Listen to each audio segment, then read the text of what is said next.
Bem-vindos ao Dragão Autêntico, com Dragão 8 e Dragão 27, para a análise do Estoril Futebol Clube do Porto, jogo da 19ª jornada da Liga NOS, com uma vitória por 2-1, com golos do André Silva de penalti e do Corona.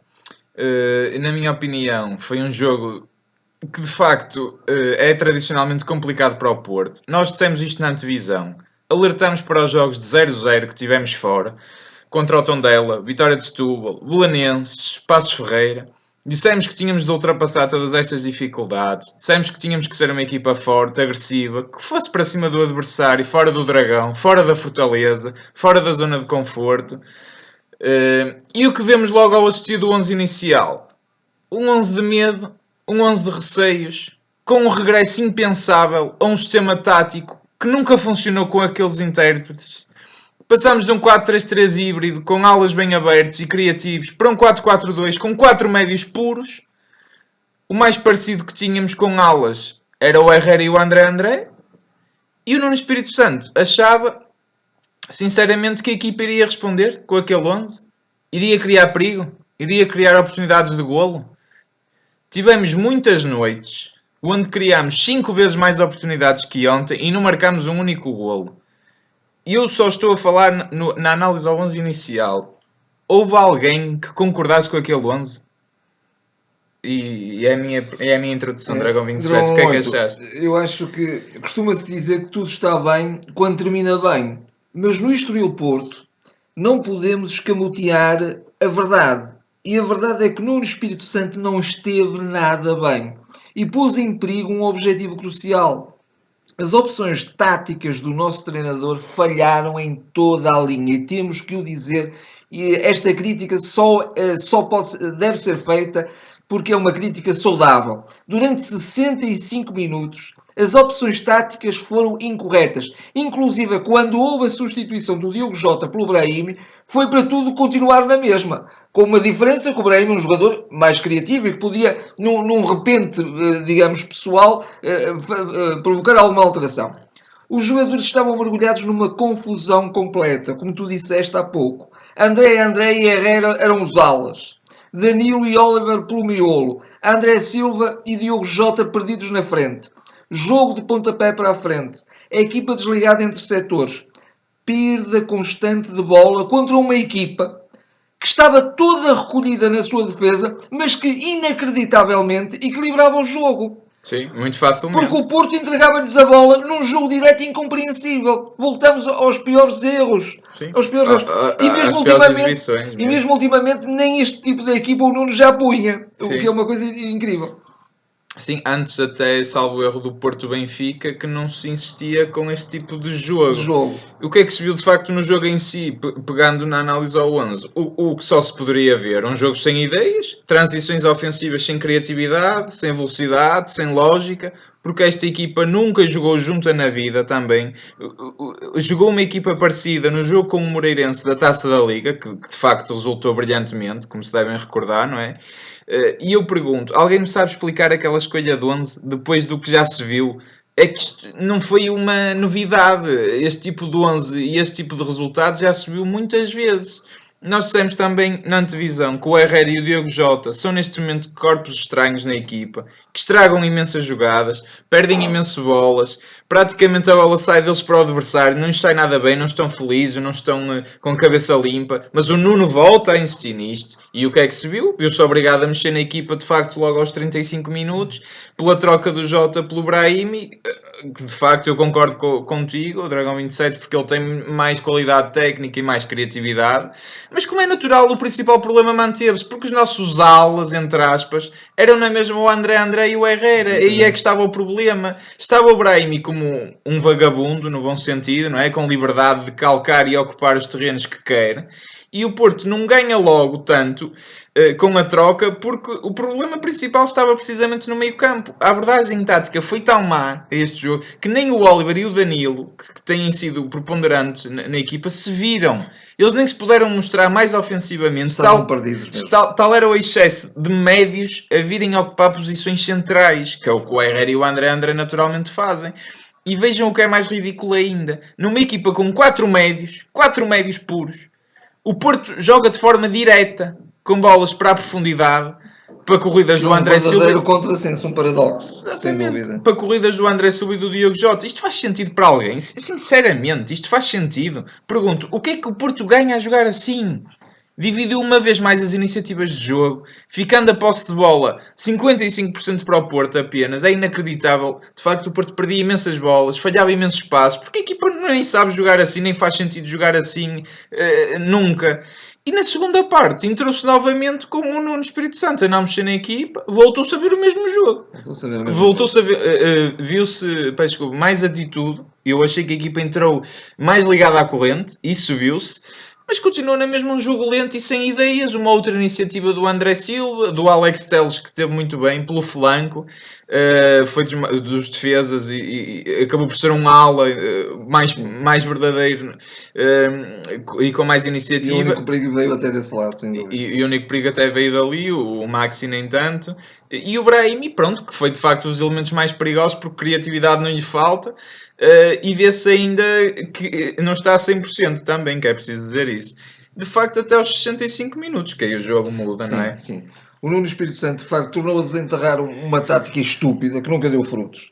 E, de facto, só mesmo aos 65 minutos, quando tivemos em campo, em simultâneo, o Corona, o Brahimi, dois alas, o Rui Pedro e o André Silva, voltou então aí um futebol de posse, com alas abertas. Vieram as soluções óbvias que geraram desequilíbrios, criação de oportunidades e golos. Um aspecto que eu gostava de salientar que é importante, que nós falamos também na nossa antevisão, a maneira como a equipa festeja sentidamente, revelando de facto uma grande união, uma grande paixão, um grande fervor até. E como é que isso não se pode potenciar? Deixando de jogar a equipa de forma natural e não inventando uma coisa contra a natura. No fundo é isso. Sim, que nem espelha essa raça, essa atitude e esse querer, não é?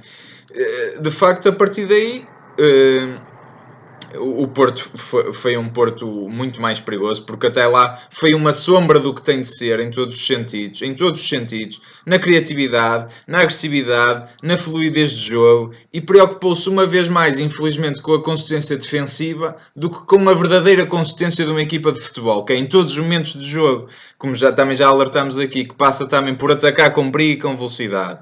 Foram precisos 65 minutos para o Nuno Espírito Santo dar o braço a torcer finalmente, ainda bem que o deu. De facto, foi a única coisa acertada e de jeito que fez neste jogo, foi reconhecer que esteve mal e perceber o óbvio, o que é o óbvio? O Herrera não pode jogar nesta equipa.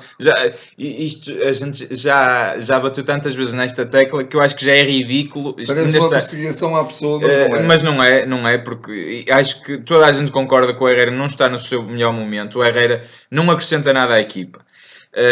E ele não pode jogar. Portanto, o Porto tem é que ter desequilíbrio e velocidade, e aí esteve muito bem ao introduzir o Corona, introduzir o Rui Pedro.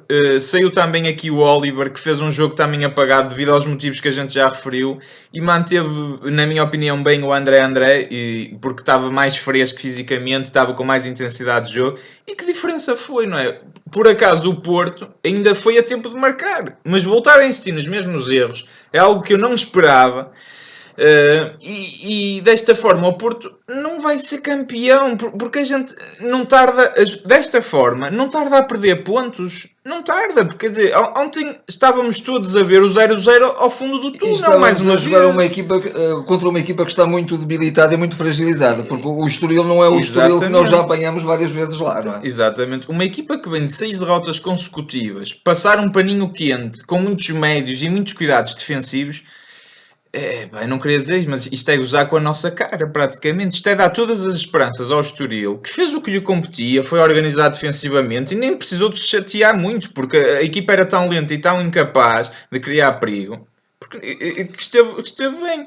Depois, com o Brahim a Fleti para dentro, o Alex a entrar muito bem por fora, o Corona a dar velocidade, a aguentar a bola, depois a frescura e a reverência do Rui Pedro, muito bem, que entrou muito bem, ia marcando um golaço, um trabalho fantástico, acabou por marcar também um golo que foi anulado e bem por fora do jogo, e acrescentou muito mais agressividade. Eu acho que é algo a estudar pelo Mister, de tê-lo lado a lado com o André Silva de início, porque acho que se complementariam e teríamos muito mais golos e que funcionavam muito bem juntos.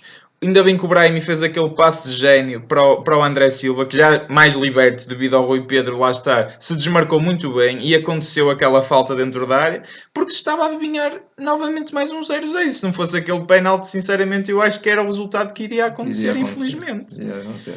De facto, um plantel, uns jogadores com tão grande qualidade, um espírito de união que se está a fortalecer, com tão grande fervor, certamente também conseguidos, mérito do treinador, não se põe isso em causa.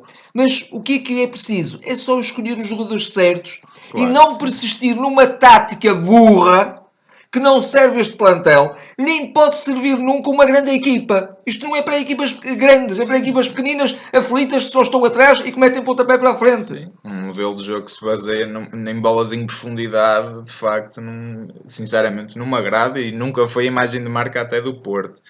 Depois, ainda bem que o Corona também mostrou toda a sua magia, demonstrou como se marca com calma, porque depois o Porto ainda sofreu um golo. Depois de uma grande jogada do André Silva no meio-campo. Exatamente. Isso, até o que tu dizes, vai de encontro ao que eu digo. Porquê? Porque ele estava mais liberto, tinha a presença do Rui Pedro. Exatamente. E o André Silva mostra-se também muito mais e rodou muito bem ali no meio-campo, soltou o Corona. Porque depois o Porto, de facto, como eu estava a dizer, ainda sofre um golo injusto, porque creio que o Estoril não tenha merecido sequer um golo neste jogo. Pronto. Ganhar acabou por ser crucial. E no Espírito Santo, temos que dizer, pôs estupidamente e teimosamente isto em causa. Sim. Foi, desta vez até acabou por ser bafejado pela sorte, embora com mérito os golos foram muito bem conseguidos. De uma vez por todas, o Nuno Espírito Santo, que toma um banho de bom senso. A atitude dos jogadores eu acho que foi inatacável. Mesmo na primeira parte, embora eu acho que na primeira parte eles estavam numa confusão tal que não sabiam como jogar. Não está em causa a atitude. Portanto, potenciamos tudo que há de bom e é tanto para o percurso que nos falta. Soluções não faltam. Haja um bocadinho de bom senso. Deixem jogar a equipa de forma natural. É isso que se pede.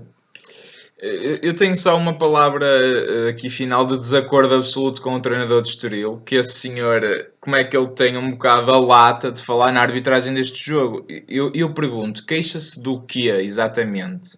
É assim, eu reparei de facto no final houve ali um ou outro lance, até na lateral, lembro do Alex Telles, que não foi marcada a falta do Estoril. Mas vi falar da arbitragem e dizer que foi pela arbitragem praticamente que o Porto venceu. Eu vou dizer o seguinte. Eu vou-lhe dizer o que aconteceu. 2 fora de jogo nos primeiros 10 minutos, que nem direito a repetição televisiva tiveram. E que isolariam os jogadores do Porto. E pelo menos um deles eu já vi e não só não está fora de jogo, como está 1 metro atrás da linha de fora de jogo. Portanto, se quer falar de arbitragem, aqui tem um belo exemplo. Outro, inacreditável, este sim, inacreditável e de roubo, um lance que o árbitro não dá a lei da vantagem e marca uma falta sobre o Diogo Jota, creio eu, que a bola sobrou para 1 ou 2 jogadores do Porto, que iam absolutamente isolados, e o árbitro não deu lei da vantagem, e dali iria certamente dar-se um golo. Portanto, se esse senhor ainda quer falar de arbitragem... Mas o penalti foi limpinho. O penalti é limpo. O Porto ainda se queixa de um penalti do André Silva, que na minha opinião não é penalti. Aquele penalti é limpo, portanto, eu gostava de saber o que é que esse senhor foi mesmo a tirar para o ar só porque sim. Mas também digo uma coisa, não devia ser eu a falar disto, mas sim o nosso treinador, a nossa direção, porque agora que temos ganho, pronto, já se calaram, mas isso é verdadeiramente inacreditável. Apesar de tudo, este jogo eu creio que foi uma boa arbitragem até no cômputo geral. Portanto, só na cabeça daquele senhor treinador é que o Estoril foi prejudicado. Pode, como eu disse, ter havido ali uma outra falta a marcar, mas isso houve no jogo. Houve agressividade. O jogador deles foi com o segundo amarelo, em ambos os amarelos teve bem o árbitro. Pronto, foi ali um atirar as culpas para cima do árbitro, que acho que é condenável. Lançar poeira para os olhos. Está assim terminada esta análise, então. Obrigado por estarem connosco, por nos ouvirem, por subscreverem o canal. Se gostam e ainda não subscreverem, façam gosto, deixem o vosso comentário. O que é que acharam deste jogo? Infelizmente o Porto tem vindo aqui uma série de jogos mais desplicentes, com o Rio Ave, com o Moreirense. Digam-nos por culpa própria de muito sofrimento. Muito sofrimento, de pouca atitude, de más escolhas. Comentem isso connosco, vejam-nos também e visitem-nos no Facebook e estaremos de volta para a antevisão a um clássico, vai ser o Porto Sporting da próxima jornada. Até lá. Até lá.